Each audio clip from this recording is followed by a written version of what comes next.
this dark thing of like what I saw in creation, what I see in life right now, and it's like a curtain that rises up.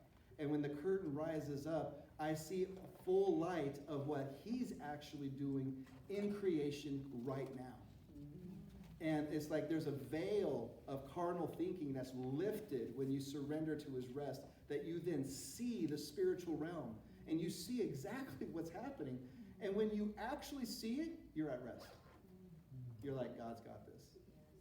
God's got all of this. And he's working everything to the good. Meaning this, whatever place in heaven everyone gets, it's because that's the measure they would trust him on earth.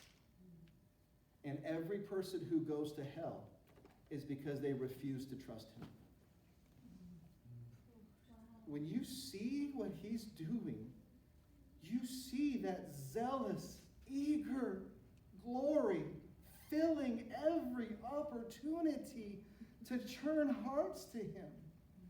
But people have such a hold on the strength that this world gives them that they ignore his voice.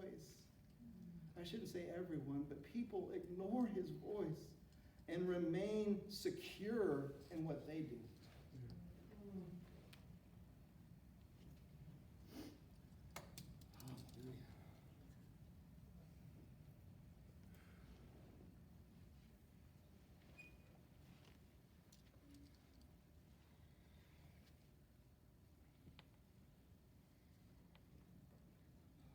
I'm just looking at what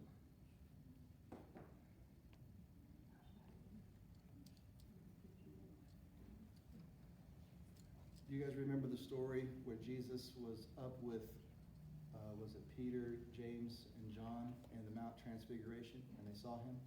And when they walked down, when they walked down, that was the dog, it wasn't me.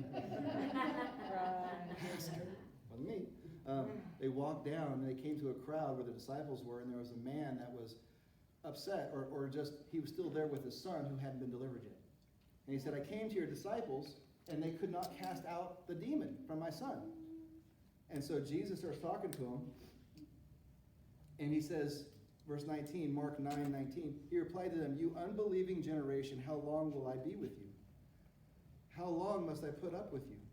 Bring him to me. So they brought the boy to him. When the spirit saw him, it immediately threw the boy into convulsions. Right? He fell to the ground and rolled around, foaming at the mouth. See, just before God is about to get a great victory, the enemy will throw its best shot to try to intimidate, offend, and get fearful. Okay? So the moment you find yourself in a big trial, just run to God. Turn to God.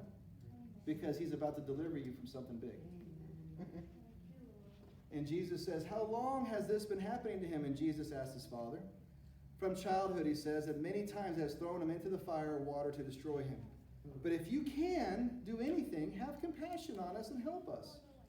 Jesus said to him, if you can? Why is that his answer? Because Jesus responds to faith. Like, oh, you don't believe I'm the Messiah yet? And he says, everything is possible for the one who believes. Do you guys believe me now?